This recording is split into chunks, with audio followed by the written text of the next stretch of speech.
ಭಟ್ಕಳದಲ್ಲಿ ನಡೆದ ಚಿಪ್ಪಿಕಲ್ಲು ದುರಂತದಲ್ಲಿ ಮೃತರಾದ ಸಂತ್ರಸ್ತ ಕುಟುಂಬದ ಮಕ್ಕಳನ್ನ ಭೇಟಿಯಾದ ಜಿಲ್ಲಾ ಕನ್ನಡ ಸಾಹಿತ್ಯ ಪರಿಷತ್ ಕಲಿಕಾ ಪರಿಕರಗಳು ಸೇರಿದಂತೆ ಕೆಲ ಅಗತ್ಯ ಸಾಮಗ್ರಿಗಳನ್ನು ವಿತರಿಸುವ ಮೂಲಕ ಮಾನವೀಯತೆ ಮೆರೆದಿದೆ. ಭಟ್ಕಳ ತಾಲೂಕಿನ ಪಡುಶಿರಾಳಿಯಲ್ಲಿ ಕಳೆದ ಕೆಲವು ದಿನಗಳ ಹಿಂದೆ ಚಿಪ್ಪಿಕಲ್ಲು ತೆಗೆಯಲು ನದಿಗೆ ಹೋಗಿ ದುರಂತ ಸಾವಿಗೀಡಾಗಿದ್ದ 11 ಜನರ ಸಂತ್ರಸ್ತ ಮಕ್ಕಳನ್ನು ಭೇಟಿಯಾದ ಕನ್ನಡ ಸಾಹಿತ್ಯ ಪರಿಷತ್ತು ಅವರಿಗೆ ಕಲಿಕಾ ಪರಿಕರಗಳು ಹಾಗೂ ಇತರೆ ಅಗತ್ಯ ಸಾಮಗ್ರಿಗಳನ್ನು ನೀಡಿ ಮಾನವೀಯ ನೆಲೆಯಲ್ಲಿ ಸ್ಪಂದಿಸುವ ಕಾರ್ಯ ಮಾಡಿದೆ. ಸಂತ್ರಸ್ತ ಮಕ್ಕಳಿಗೆ ಬಟ್ಟೆ, bag, notebook, compass, bags, raincoat, ಛತ್ರಿ, ನೋಟ್ಬುಕ್ ಹಾಗೂ ಇತರೆ ಕಲಿಕಾ ಸಾಮಗ್ರಿಗಳನ್ನು ನೀಡಿದ್ದಾರೆ.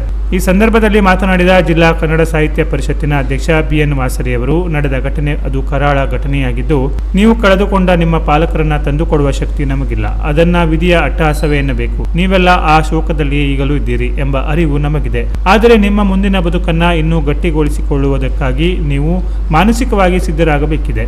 ಯಾವುದೇ ಕಾರಣಕ್ಕೂ ಶಿಕ್ಷಣವನ್ನ ಅರ್ಧಕ್ಕೆ ನಿಲ್ಲಿಸದೆ ನೀವು ಆಯ್ಕೆ ಮಾಡಿಕೊಂಡ ಶಿಕ್ಷಣ ಪೂರ್ಣಗೊಳಿಸುವ ಮೂಲಕ ಬದುಕಿನ ಭದ್ರತೆಗಾಗಿ ಉದ್ಯೋಗವನ್ನ ಕಂಡುಕೊಳ್ಳಬೇಕಾಗಿದೆ.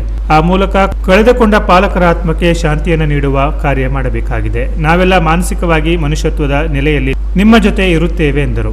ಸಾಹಿತ್ಯ ಪರಿಷತ್ತು ಕೇವಲ ಸಾಹಿತ್ಯದ ಕಾರ್ಯಕ್ರಮಗಳನ್ನಷ್ಟೇ ಮಾಡಬೇಕು ಅಥವಾ ಬೇರೆ ಏನೋ ಸಮ್ಮೇಳನಗಳನ್ನಷ್ಟೇ ಮಾಡಬೇಕು ಅನ್ನುವ ಬಿಟ್ಟು ಅದರ ಆಚೆ ಒಂದು ಮನುಷ್ಯತ್ವದ ನೆಲೆಯಲ್ಲಿ ಜನಸಾಮಾನ್ಯರಿಗೂ ಮತ್ತು ಒಂದಿಷ್ಟು ಸಮಸ್ಯೆ ಆದವರ ಜೊತೆಗೂ ಸ್ಪಂದಿಸಬೇಕು ಅನ್ನೋ ಕಾರಣಕ್ಕಾಗಿ ನಾವು ಮಾಡಿದ್ವಿ. ಮೊನ್ನೆ ಕಳೆದ ವರ್ಷ ಶಿರೂರಿನಲ್ಲಿ ನಡೆದಂತಹ ದುರ್ಘಟನೆಯ ಸಂದರ್ಭದಲ್ಲೂ ಕೂಡ ಅಲ್ಲಿಯ ಮಕ್ಕಳುಗಳಿಗೆ ಒಂದಿಷ್ಟು ಕಲಿಕಾ ಸಾಮಗ್ರಿಗಳನ್ನು ನೀಡಿ ನಾವು ಪ್ರೋತ್ಸಾಹಿಸಿದ್ವಿ. ಇದು ಕೂಡ ನಾವು ನೀಡಿರೋದು ಕಲಿಕಾ ಸಾಮಗ್ರಿ. ನಮಗೆ ಗೊತ್ತು ಇದು ನಿಮಗೆ ಒಂದು ವರ್ಷಕ್ಕೂ ಕೂಡ ಇದು ಬರೋದಿಲ್ಲ ಅನ್ನುವ ಅರಿವಿದೆ. ಆದರೆ ಒಂದು ಮನುಷ್ಯತ್ವದ ನೆಲೆಯಲ್ಲಿ ನಾವು ನಿಮ್ಮ ಜೊತೆಗಿದ್ದೀವಿ ಅನ್ನೋದ ಕಾರಣಕ್ಕಾಗಿ ಇಲ್ಲಿ ಬಂದಿದ್ದೀವಿ.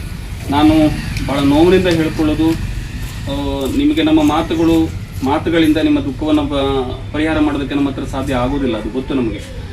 ಆದರೆ ಏನು ನೀವು ಕಳ್ಕೊಂಡಿದ್ದೀರಲ್ಲ ಅದನ್ನು ಮತ್ತೆ ನಮ್ಮ ಹತ್ರ ತಂದುಕೊಡೋಕ್ಕೂ ಸಾಧ್ಯ ಇಲ್ಲ. ಒಂದು ನಾನು ಮಕ್ಕಳಲ್ಲಿ ಕೇಳ್ಕೊಳ್ಳೋದು, ನಡೆದದ್ದು ನಡೆದು ಹೋಗಿದೆ, ಬಹುಶಃ ಅದು ವಿಧಿಯ ಅಟ್ಟಹಾಸ ಅಂತೇಳಿ ನಾವೆಲ್ಲ ಭಾವಿಸ್ಕೋಬೇಕು. ಹಾಗೆ ನಡೆದು ಹೋದ ಬಗ್ಗೆ ನೀವು ದಿನ ಅದ್ರ ಬಗ್ಗೆನೇ ಕೊರಗ್ತಾನೆ ನಿಮ್ಮ ಮುಂದಿನ ಬದುಕನ್ನು ಮೊಟಕುಗೊಳಿಸ್ಕೋಬೇಡ್ರಿ. ಚೆನ್ನಾಗಿ ಓದ್ರಿ. ಎಲ್ಲರೂ ನೀವು ಎಷ್ಟು ಶಿಕ್ಷಣವನ್ನು ಪಡಿತೀರಲ್ಲ ಅಷ್ಟು ಶಿಕ್ಷಣವನ್ನು ಕೊಡೋದಕ್ಕೆ, ಓದಿಸೋದಕ್ಕೆ ಈ ಭಾಗದ ಜನನಾಯಕರು ನಿಮಗೆ ಭರವಸೆಯನ್ನು ನೀಡಿದ್ದಾರೆ. ಹಾಗೆಯೇ ಅವ್ರನ್ನ ಹಿಡ್ಕೊಂಡು ಉಳಿದಂಗೆ ಎಲ್ಲ ಸಂಘ ಸಂಸ್ಥೆಗಳಿದ್ದಾವೆ. ಅವಶ್ಯ ಬಂದಲ್ಲಿ ಅಂತಹ ಸಂದರ್ಭದಲ್ಲಿ ನಮ್ಮ ಇಲ್ಲಿಯ ಪರಿಷತ್ತಿನ ಘಟಕದ ಪದಾಧಿಕಾರಿಗಳಿರ್ಬೋದು, ಅಧ್ಯಕ್ಷರಿರ್ಬೋದು, ಇಲ್ಲಿಯ ಶಿಕ್ಷಕರ ಸಂಘದವರು ಇರ್ಬೋದು, ನಾವೆಲ್ಲ ಇರ್ಬೋದು, ಮನಸ್ಸುಗಳು ನಿಮ್ಮ ಜೊತೆಗೆ ಇರ್ತೀವಿ. ಯಾವುದೇ ಕಾರಣಕ್ಕೂ ಶಿಕ್ಷಣವನ್ನು ಅರ್ಧಕ್ಕೆ ಬಿಡಬೇಡಿ. ಚೆನ್ನಾಗಿ ಓದಿ, ನಿಮ್ಮ ಮನಸ್ಸಿರುವ ಕ್ಷೇತ್ರದಲ್ಲಿ ವ್ಯಾಸಂಗವನ್ನು ಮಾಡಿ ಒಂದು ಉದ್ಯೋಗವನ್ನು ಕಂಡುಕೊಂಡು ನಿಮ್ಮ ಬದುಕನ್ನು ನೀವು ಮಾಡ್ಕೋಬೇಕು. ಹಾಗಾದವಾಗ ಮಾತ್ರ ನೀವೇನು ಕಳ್ಕೊಂಡಿದ್ದೀರಿ ತಂದೆಯನ್ನು, ತಾಯಿಯನ್ನು, ಅವರಿಗೊಂದು ಮೋಕ್ಷ ಸಿಗಲಿಕ್ಕೆ ಸಾಧ್ಯ ಆಗ್ತದೆ. ಆ ನಿಟ್ಟಿನಲ್ಲಿ ನೀವು ಓದಬೇಕು ಅಂತ ಹೇಳೋದು ನನ್ನ ಆಶಯ.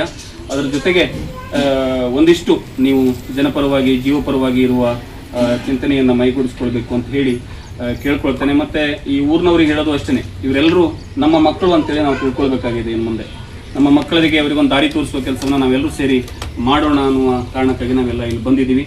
ನಿಮ್ಗೆಲ್ರಿಗೂ ಒಳ್ಳೆಯದಾಗಲಿ. ಮತ್ತೊಮ್ಮೆ ಹೇಳ್ತೀನಿ, ನಾವು ಇದು ಯಾವುದೇ ಪ್ರಚಾರಕ್ಕಾಗಿ ಅಂತಲ್ಲ, ಒಂದು ಮನುಷ್ಯತ್ವದ ನೆಲೆಯಲ್ಲಿ ನಿಮಗೆ ನಿಮ್ಮ ಜೊತೆ, ನಿಮ್ಮ ಬದುಕಿನ ಜೊತೆ, ನಿಮ್ಮ ಶಿಕ್ಷಣದ ಜೊತೆ ನಾವಿದ್ದೀವಿ ಅನ್ನೋದನ್ನು ಹೇಳೋದಕ್ಕೆ ಅಷ್ಟೇ ನಾವು ಬಂದಿದ್ದೀವಿ. ಈ ಸಂದರ್ಭದಲ್ಲಿ ಕನ್ನಡ ಸಾಹಿತ್ಯ ಪರಿಷತ್ತಿನ ಜಿಲ್ಲಾ ಗೌರವ ಕಾರ್ಯದರ್ಶಿ PR ನಾಯ್ಕ್, ಭಟ್ಕಳ ತಾಲೂಕು ಘಟಕದ ಅಧ್ಯಕ್ಷ ಗಂಗಾಧರ ನಾಯ್ಕ್, ಶಿಕ್ಷಕ ಸಂಘದ ಅಧ್ಯಕ್ಷರಾದ ಉಮೇಶ್ ಕೆರೆಕಟ್ಟೆ, ಸಾಹಿತಿಗಳಾದ ಶಂಭು ಹೆಗಡೆ, ಶ್ರೀಧರ್ ಶೇಟ್, ಜಿಲ್ಲಾ ಪದಾಧಿಕಾರಿ PM ಮುಕ್ರಿ, ಪತ್ರಕರ್ತರಾದ ವಿಷ್ಣು ದೇವಡಿಗ, ಅಕ್ಷಯಗಿರಿ ಗೋಸಾವಿ, ಮಂಜುನಾಥ ಅಂಬಿಗೇರ, ಊರ ಪ್ರಮುಖರಾದ ವಾಸು ನಾಯ್ಕ್, ಕೃಷ್ಣ ನಾಯ್ಕ್, ಮಂಜುನಾಥ್ ನಾಯ್ಕ್, ಮಾದೇವ್ ನಾಯ್ಕ್ ಮತ್ತು ವಿದ್ಯಾರ್ಥಿಗಳ ಕುಟುಂಬಸ್ಥರು ಉಪಸ್ಥಿತರಿದ್ದರು. ವಿದ್ಯಾರ್ಥಿಗಳಾದ ತನ್ಮಯಿ, ಯುಗ, ಯಾಮಿನಿ, ಯಶಸ್ವಿ, ಕಾಂಚನ, ಸಿಂಚನ, ಚೇತನ, ತಮನ್ನ, ಸೋನಿಯಾ, ಕೌಶಿಕ್, ಉನ್ನತಿ, ಉಲ್ಲಾಸ್, ಕೀರ್ತಿನಾ, ಸವಿತಾ ಮುಂತಾದವರು ಉಪಸ್ಥಿತರಿದ್ದರು. Canara plus news, Bhatkal.